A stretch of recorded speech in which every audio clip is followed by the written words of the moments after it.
좋아요는 사랑입니다. 오늘 하나님께서 우리에게 주시는 말씀은 욥기 18장 1절에서 21절 말씀입니다. 오늘 말씀을 통하여서 우리에게 주시는 몇 가지 기도 제목이 있습니다. 우리가 알 수 있는 첫 번째 내용은 사람을 변화시키는 것은 논리가 아님을 알게 하옵소서입니다. 사람을 변화시키는 것은 논리가 아님을 알게 하옵소서. 우리 1절에서 4절 말씀 다시 한번 읽어보도록 하겠습니다. 시작. 그러자 수하 사람 빌닷이 대꾸했습니다. 자네 도대체 언제까지 말을 할 건가? 정신 좀 차리게. 우리도 말 좀 하세. 어떻게 우리가 짐승 취급을 받고 자네 눈에 그렇게 비열하다고 여겨지는 것인가? 분노로 스스로를 갈기갈기 찢어놓는 자여, 자네가 땅을 황무지로 만들겠는가? 바위를 그 자리에서 옮기자는 것인가? 오늘 말씀은 빌닷의 이야기가 기록되어 있습니다. 욥이 몇 장에 걸쳐서 자신의 이야기를 하였습니다. 그 이후에 빌닷이 이야기를 하는 내용이 오늘 본문입니다. 빌닷은 어떤 마음으로 이야기를 하고 있습니까? 욥의 이야기를 더 이상 들어줄 수 없다는 반응을 보입니다. 그는 매우 감정적으로 흥분되어 있고 격앙되어 있고 매우 기분이 나쁩니다. 그래서 과격한 표현을 많이 사용하고 있습니다. 오늘 본문을 보면 그가 자신의 감정을 여과 없이 드러내는 표현을 사용하고 있음을 우리가 보게 됩니다. 2절을 보면 이렇게 기록되어 있습니다. 자네 도대체 언제까지 말을 할 건가? 정신 좀 차리게. 우리도 말 좀 하세. 정신을 차리라고 이야기합니다. 원어의 뜻을 보면 깨달으라는 이야기입니다. 우리 2절 말씀 다시 한번 읽어볼까요? 시작. 자네 도대체 언제까지 말을 할 건가? 정신 좀 차리게. 우리도 말 좀 하세. 여러분, 이런 상상을 한번 해보십시오. 욥이 온몸에서 진물이 나고 기력이 쇠하여서 일어나지도 못한 채 앉아서 자신의 이야기를 하였습니다. 그런데 욥의 세 친구들이 일어서서 욥을 둘러싸고, 그리고 오늘 이야기를 하고 있는 이 빌닷이 욥의 머리를 손가락으로 쿡쿡 찌르면서 언제까지 말을 할 거야? 그만 좀 해. 좀 정신 좀 차리고 좀 깨달아. 이렇게 표현을 하고 있다고 생각해 보십시오. 얼마나 그 상황이 비참한지, 또 이 친구들이 얼마나 감정적으로 대응하는지 상상이 되십니까? 상상만으로도 얼마나 기분 나쁜 태도입니까? 지금 빌닷이 그와 같이 이야기를 하고 있는 것입니다. 너희 말을 도저히 더 이상 들어줄 수 없구나 라는 것입니다.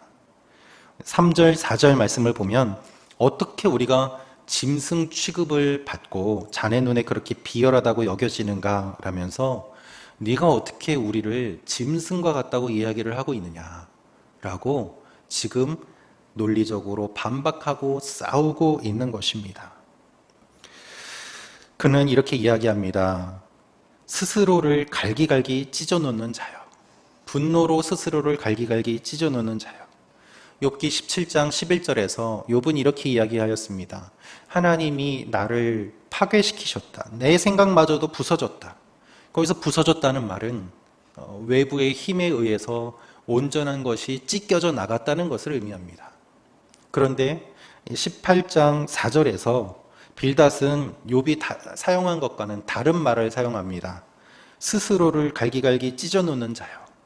그런데 이 말은 타동사가 아니라 자동사로 쓰여졌습니다. 1인칭. 즉 누군가가, 하나님이 너의 삶을 찢어놓은 것이 아니라 네가 지금 분노했기 때문에, 네가 죄를 지었기 때문에 너 스스로 네 인생을 파괴시킨 거야. 망친 거야. 라면서 욥이 이야기한 것에 똑같이 받아치면서 공격하고 있는 것이 빌닷의 이야기인 것입니다. 결국 그의 이야기는 이것입니다. 네가 똑똑한 척하지만 그렇게 하기 때문에 결국 네가 문제인 거야. 우리 말을 들어야지. 우리가 더 지혜로운데. 여러분, 사람들은 서로 싸웁니다. 말이 통하지 않으면 주먹으로 싸웁니다. 말이 통하면 어떻게 될까요? 말로 싸웁니다. 논리로 싸웁니다. 논리로 상대방을 쓰러뜨리고 그것으로 좋아합니다. 상대방을 설득시키고 그를 내 편으로 만드는 것이 아니라 내 논리로 상대방을 제압했다며 즐거워하고 기뻐하는 것이 논리적인 싸움의 모습입니다. 여러분, 그 결과 스스로를 우월하다고 생각하고 내가 이겼다고 생각하고 상대방을 어리석다고 이야기하는 것이죠. 그 결과 상대가 바뀝니까? 안 바뀝니다. 세상은 논리적으로 주장하는 것이 고상하다고 이야기합니다. 어떻게 주먹으로 싸우는가? 감정적으로 어떻게 싸우는가? 이성적으로 말로 해결해야지. 그런데 잘 들어보면 논리적으로 말한다고 하지만 그 속에 얼마나 많은 감정이 담겨 있고, 그리고 또한 논리적으로 이겼다고 생각하면서 상대방보다 우월하다고 감정적으로 느낍니까? 완전한 논리는 없습니다. 감정에 실린 논리로 싸우는 것이죠. 여러분, 오해하지 마십시오. 논리가 필요 없다는 이야기가 아닙니다. 논리는 필요합니다. 그러나 사람을 변화시키는 것은 논리가 아니라 사실은 사랑입니다. 사랑으로 변하는 거예요. 거대한 논리 앞에서도 흔들리지 않는 바위 같은 사람이라고 할지라도 작은 따뜻한 사랑에 무너지며 마음을 열고 변화되는 일들이 얼마나 많이 있습니까? 그래서 우리가 전도할 때에 논리적으로 복음을 전하는 것도 중요하지만 사실은 그것과 함께 사랑을 베풀 때, 사랑으로 다가갈 때 무장해제가 되면서 사람이 변하게 되는 것입니다. 주님께서는 많은 말씀을 가르치셨습니다. 그러나 그 말씀은 결국 주님의 사랑이 바탕이 된 것이기 때문에 그 사랑을 경험한 사람들이 변화되고 그리고 세상을 변화시켜 왔습니다. 여러분, 주님의 사랑을 경험하시기를 축원합니다. 지금 욥의 친구들은 욥과 그리고 하나님에 대해서 서로 변론을 하고 있습니다. 논리적으로 싸움을 합니다. 그것으로 지금 욥이 변하고 있습니까? 아닙니다. 친구들이 변하고 있습니까? 아닙니다. 서로 자신의 주장을 하면서 논리적으로 이야기를 하지만 가까이 할 수 없는 평행선과 같은 모습이 계속 진행되는 것을 우리가 욥기를 통해서 보고 있지 않습니까? 고난의 의미를 해석하고 하나님이 이런 분이다라고 아무리 이야기를 해도 욥도 친구들도 변하지 않은 가운데 계속해서 18장까지 오고 있는 것을 우리는 보게 됩니다. 여러분, 논리가 아니라 사랑으로 변합니다. 주님이 여러분을 사랑하십니다. 그 사랑을 오늘도 경험하시는 여러분이 되시기를 기도합니다. 주님의 사랑으로 우리가 구원을 받은 것이고 주님의 사랑으로 우리가 변화를 받은 것입니다. 할렐루야. 여러분, 우리의 사랑 없음을 회개합시다. 그리고 우리의 무논리를 또한 하나님 앞에 회개합시다. 하나님에 대해서 내가 잘못 알고 있던 것들, 그것이 옳다고 주장했던 것들, 그 일들이 욥의 고난을 통해서 다 드러나게 하심을 우리는 보고 있습니다. 그래서 주님은 사랑 없이 논쟁하는 이 긴 논쟁들 가운데 역설적으로 주님의 사랑으로 우리가 변화될 수 있음을 말씀하고 계시는 것입니다. 두 번째로 우리가 묵상할 수 있는 내용이 있습니다. 그것은 위로의 말이 저주의 말로 바뀌지 않게 하옵소서입니다. 위로의 말이 저주의 말로 바뀌지 않게 하옵소서. 11절부터 15절 말씀 다시 읽도록 하겠습니다. 시작. 사방에서 그를 무섭게 하며 그가 발걸음을 뗄 때마다 끝없이 따라다닌다네. 그는 굶주려 힘이 빠질 것이고 파멸이 그 곁에서 준비하고 있다가 그 힘이 있던 살을 파먹고 죽음의 장자가 그 힘을 삼키고 말 걸세. 그의 자신감은 그 장막에서 뿌리째 뽑히고 공포의 왕에게로 끌려갈 걸세. 그의 장막에서 사는 것 가운데 그의 것은 하나도 없을 것일세. 그가 사는 곳에는 유황이 뿌려질 걸세. 빌닷은 지금 매우 감정이 격앙되어서 욥을 공격하고 있습니다. 15절을 보면 그가 사는 곳에는 유황이 뿌려질 걸세라고 되어 있습니다. 이 유황으로 심판받은 땅은 아무것도 자라지 못하는 상태가 됩니다. 그리고 무엇보다도 성경에서 유황으로 심판받는 것은 하나님의 저주를 뜻합니다. 따라서 빌닷은 자신의 친구 욥에게 네가 죄를 지었는데 너는 죄를 인정하지 않는구나. 너는 악한 사람이다. 하나님의 심판이 너에게 임해서 너에게는 아무것도 잘하지 못하게 될 것이다 라고 강력하게 이야기를 하고 있는 것입니다. 그리고 여러분, 성경에서 불과 유황으로 심판받은 곳이 있다면 가장 먼저 떠오르는 곳이 어디입니까? 소돔과 고모라 아니겠습니까? 여러분, 욥기 시대적인 배경을 보면 욥은 많은 학자들이 아브라함과 같은 시대에 살았던 사람이다라고 이야기를 하고 있습니다. 그렇다면 그 비슷한 시기에 살았다고 한다면 소돔과 고모라가 어떤 곳인지, 어떻게 심판받았는지 생생하게 아마 알았을 것입니다. 그런데도 불구하고 욥에게 이와 같이 너는 유황으로 심판받는 것처럼 아무것도 이제는 거두지 못할 것이다 라고 친구가 이야기를 하고 있습니다. 여러분, 욥이 빌닷을 저주하였습니까? 그렇지 않습니다. 욥이 자신이 고통받는 것이 친구들 때문이라고 비난하였습니까? 그렇지 않습니다. 그저 자신이 하나님 앞에서 무엇을 죄지었는지 모르겠다. 나는 지금 하나님 앞에 매우 괴롭다. 그 이야기를 한 것뿐이지 않습니까? 그런데도 그의 친구라는 사람이 와서 이와 같이 심하게 이야기를 하는 것을 보면 여러분은 어떠한 마음이 드십니까? 지금 그 이야기를 하고 있는 빌닷은 욥의 친구입니다. 처음에 위로하러 왔던 이 친구들의 모습은 어디로 사라졌습니까? 일주일 동안 욥의 곁에서 아무 말도 없이 그 곁을 지켰던 이 친구들은 입을 열어서 결국 무엇을 이야기합니까?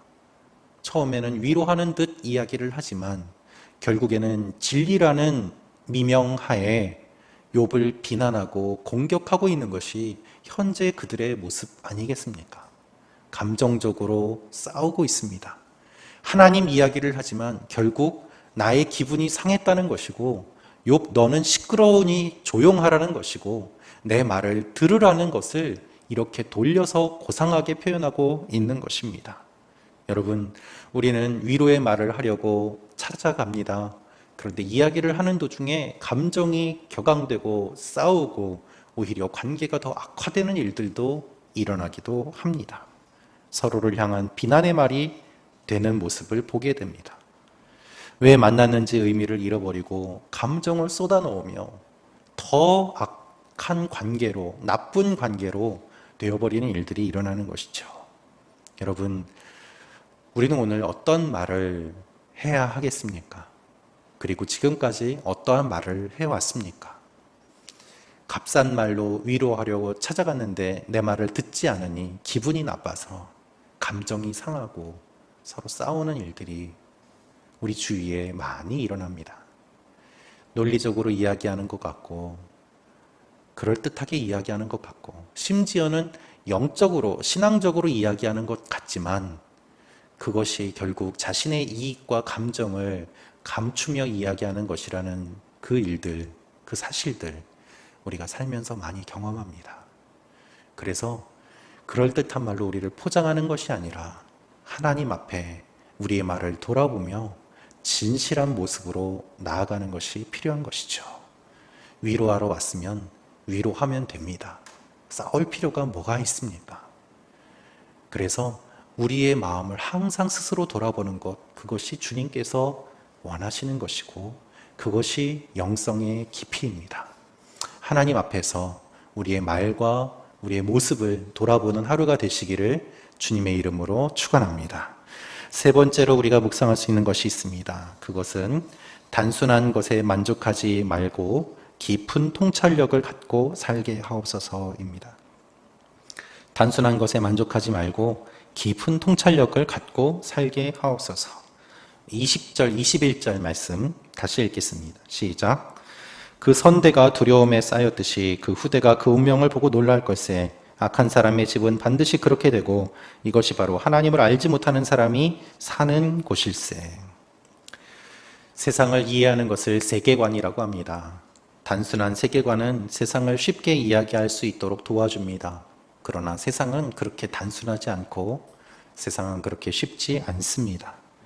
단순한 세계관을 가지고 있으면 세상을 다 알고 있다고 착각합니다. 그 틀에 세상이 다 맞춰서 움직인다고 생각합니다. 그 결과 잘못 판단하고 교만하게 됩니다. 그래서 우리는 어떠한 시각으로 세계를 바라보고 있는지 돌아보며 살아야만 하는 것입니다. 그것이 생각의 힘입니다. 그것이 묵상의 힘입니다. 묵상이 깊어지지 않으면 안 되는 이유가 바로 이것입니다. 하나님께서 고난을 통해서 우리의 생각이, 우리의 묵상이 깊어지게 하시는 이유가 바로 이것입니다. 왜냐하면 하나님은 우리가 생각할 수 없을 만큼 놀라운 분이시고 신묘막측한 분이시기 때문에 우리의 어떠한 세계관을 가지고도 하나님을 다 이해하지 못하고 판단하지 못하기 때문입니다.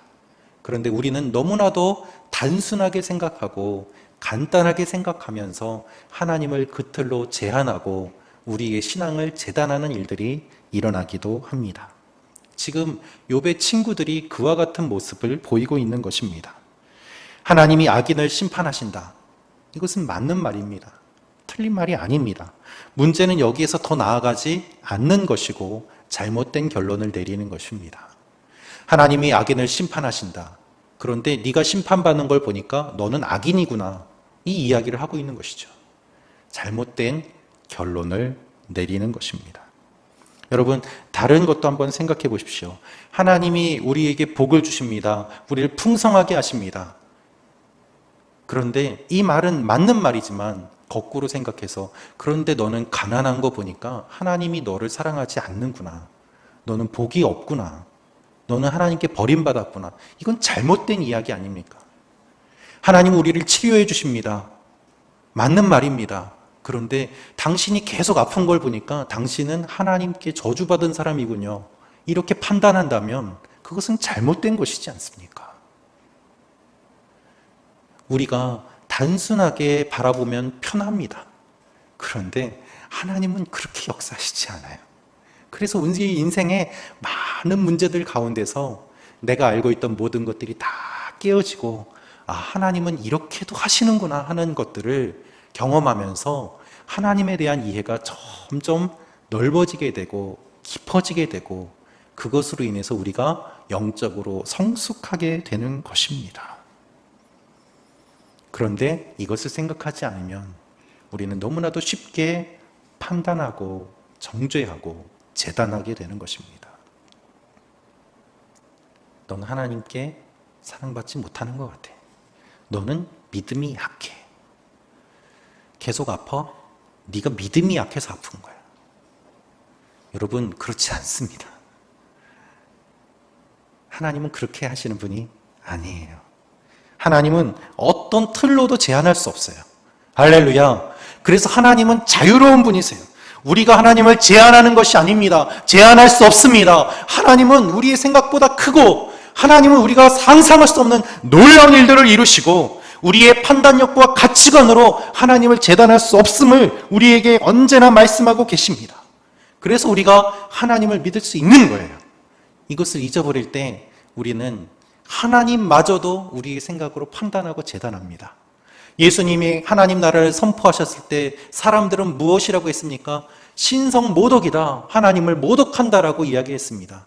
자신들의 생각으로, 자신들의 판단과 경험으로 하나님의 아들 예수 그리스도까지도 판단하고 재단해서 십자가에 못 박은 것이 우리의 모습입니다. 그러므로 여러분, 우리의 전통과 우리가 지금까지 해왔던 것들, 가치관은 소중하지만 그것만이 아니라 사실 그것보다 더 뛰어나신 하나님이 우리 하나님이심을 기억하며 날마다 새로운 은혜를 사모해야 하는 것입니다. 우리가 욥기를 묵상하면서 우리는 어떤 의미에서 고통의 전문가가 되어갑니다. 왜 그렇습니까? 내가 피하고 싶었던 고통, 그것이 어떠한 것인지를 주님이 이 말씀을 통하여서 알려주시며 고통에 대해서 다양하게 생각하고 고통에 처해 있는 사람을 한 번 더 생각하고 바라보고 그 여러 고통의 모습들을 보면서 어쩌면 이렇게 많은 고통이 심각하게 다양하게 있나? 알게 되지만 한편으로는 그 수많은 고통 속에서도 믿음을 붙잡고 있는 믿음의 지체들을 바라보며 하나님 앞에서 정금같이 나오는 모습들이 각각 진주처럼 그 고통을 이겨내고 아름답게 나오는 모습이 아름답구나 하는 것들을 배워가고, 하나님은 그 속에서도 역사하신다는 것을 배워가는 과정입니다. 고통을 통해 역사하시는 놀라우신 하나님을 경험하는 것, 그것이 고통의 신비입니다.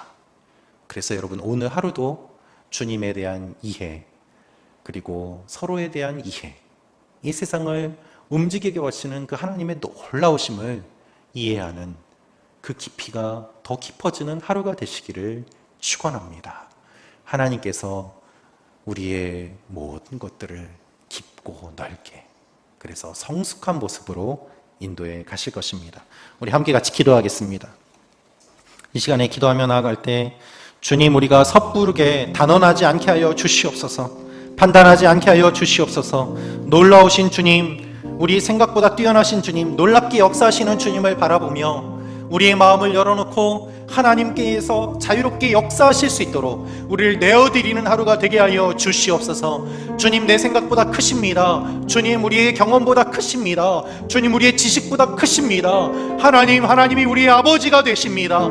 그래서 주님을 믿고 나아갑니다. 주여, 나의 상황과 환경에 둘러싸여 있지 않게 하여 주시고 이것을 뛰어넘어 역사하시는 하나님을 바라보게 하여 주시옵소서. 해석되지 않는 고통의 문제로 고민하고 어려워하는 것이 아니라 해석되지 못하지만 주님께서 이 모든 것들을 알고 계심을 믿고 주님께 의탁하며 나아가는 하나님의 사람들 되게 하여 주시옵소서. 주여, 한번 외치며 기도하며 나아가겠습니다. 주여, 아버지 하나님, 우리 생각보다 뛰어나신 하나님을 고백하며 나아갑니다. 내 생각보다 크신 주님을 고백하며 나아갑니다. 나의 유한한 인생 가운데 무한하신 주님의 놀라운 역사가 일어남을 기대하고 간구하고 바라보며 나아갑니다. 주여, 만져 주시옵소서. 주여, 역사하여 주시옵소서. 아버지 하나님, 우리의 생각이 아니라, 우리의 판단이 아니라, 우리 율법이 아니라, 우리의 관습이 아니라 아버지 하나님께서 놀랍게 우리의 삶 가운데서 역사하심을 바라보게 하여 주시옵소서. 우리의 삶 가운데 새로운 일들을 이루시는 하나님을 기대하며 나아가게 하여 주시옵소서. 아버지 하나님, 우리가 서로를 판단하고 재단하고 정죄하고 손가락질하고 비난하고 싸우는 것이 아니라 사랑하고 품음으로 말미암아 서로가 변화되는 놀라운 일들이 일어나게 하여 주시옵소서. 주여, 우리를 불쌍히 여겨 주시옵소서. 사랑 없음을 불쌍히 여겨 주시옵소서. 생각이 짧음을 불쌍히 여겨 주시옵소서. 아버지 하나님, 말과 혀로만 사랑하는 우리를 불쌍히 여겨 주시옵소서. 주여, 우리 가운데 임재하여 주옵소서. 다시 한번 우리 기도하며 나아가기를 원합니다. 여러분, 우리가 신앙생활하면서 많은 상처를 또한 받았습니다. 사람들의 말로 인하여 상처받았고, 또한 나 또한 상처를 주었습니다. 내가 아는 하나님과 다른 하나님을 믿는, 정말 내가 생각하지 못한 그 하나님을 만난 지체를 판단하고 또한 정죄하고 내 말을 듣지 않는다고 공격하고 내 말이 정답이라고 주장하며 싸웠고, 그리고 무엇보다도 내가 붙잡고 있는 내 것이 옳다고 주장했던 것들, 하나님, 이제는 내려놓습니다. 주님, 판단하고 정죄하고 비방하고 비난하고 서로를 향하여 손가락질하고 교회에서 싸우고 감정적으로 어려운 것이 아니라 서로 손을 내밀고 눈물 흘리고 붙잡아주고 기도하고 중보하며 사랑으로 변화되어가는 주님의 공동체가 되게 하여 주시옵소서. 말과 혀로만 사랑하는 것이 아니라 행함과 진실함으로 사랑하는 믿음의 공동체가 되게 하여 주시옵소서. 주여, 한번 외치며 기도하며 나아가겠습니다. 주여, 아버지, 주님의 공동체가 사랑과 진실함으로 주님 앞에 나아가는 공동체가 되기를 원합니다. 한국교회가 말과 혀로만 사랑하는 것이 아니라 행함과 진실함으로 주님의 사랑을 전하는 공동체가 되기를 원합니다. 주여, 다시 한번 변화되기를 원합니다. 이 코로나의 상황과 환경 가운데서 힘들고 어려운 것만 바라보지 않게 하여 주시고 우리의 본질을 다시 한번 바라보며 손을 내밀고 주님 앞에 함께 나아가는 귀한 믿음의 공동체가 되게 하여 주시옵소서. 어려운 지체들이 있을수록 주님께서 아버지 하나님, 기도하게 하시고 위로하게 하시고 다가가게 하시고 사랑하게 하시고, 그러므로 말미암아 서로 선한 영향을 끼치며 나아가는 귀한 일들이 일어나게 하여 주시옵소서. 주여 붙잡아 주시옵소서. 살아계신 아버지 하나님, 우리가 서로 비난하고 정죄하고 위로의 말을 한다고 하면서 나중에는 감정적으로 싸우고, 그리고 그것을 또한 풀지 않고 하나님 앞에 나왔던 모습들, 주여 불쌍히 여겨주시고 용서하여 주시옵소서. 빌닷과 같이 서로를 비난하고 신앙적인 말로 이야기하는 것 같지만 사실은 내 감정을 담아서 상대방에게 폭력을 행사했던 우리의 모습들, 주여 회개하며 나아갑니다. 주님의 공동체가 사랑의 공동체가 되게 하시고 선한 영향력을 끼치며 나아가게 하시며, 오늘도 서로를 향해 손 내밀고 세워주며 어려운 시기를 함께 이겨나가는 믿음의 공동체가 되게 하여 주시옵소서. 한국교회가 그러한 교회가 되게 하시고, 우리의 생각보다 크고 뛰어나신 하나님을 날마다 경험하며 간증으로 충만한 일들이 일어나게 하여 주시옵소서. 우리의 문제보다 크신 주님, 오늘도 우리의 문제를 다 덮으시고 하나님의 놀라운 일들을 이루어 주실 줄로 믿습니다. 하나님, 한 분 한 분을 붙잡아 주시고 축복하여 주시고 하나님께서 이끌어 가시는 주님의 교회가 되게 하여 주옵소서. 이제는 우리 주 예수 그리스도의 은혜와 하나님의 사랑과 성령님의 교통하심이 하나님 앞에 무릎 꿇으며 우리의 모습을 돌아보며 섣부르게 단언하는 것이 아니라 함께 울고 함께 기뻐하는 사랑의 공동체가 되기로 결심하는 하나님의 사람들 머리머리 위에, 또한 땅끝까지 나아가 복음을 전하는 선교사님들과 각 가정 위에, 예수 그리스도의 몸된 각 교회 위에 이제부터 영원토록 항상 함께 하시기를 간절히 축원하옵나이다. 아멘.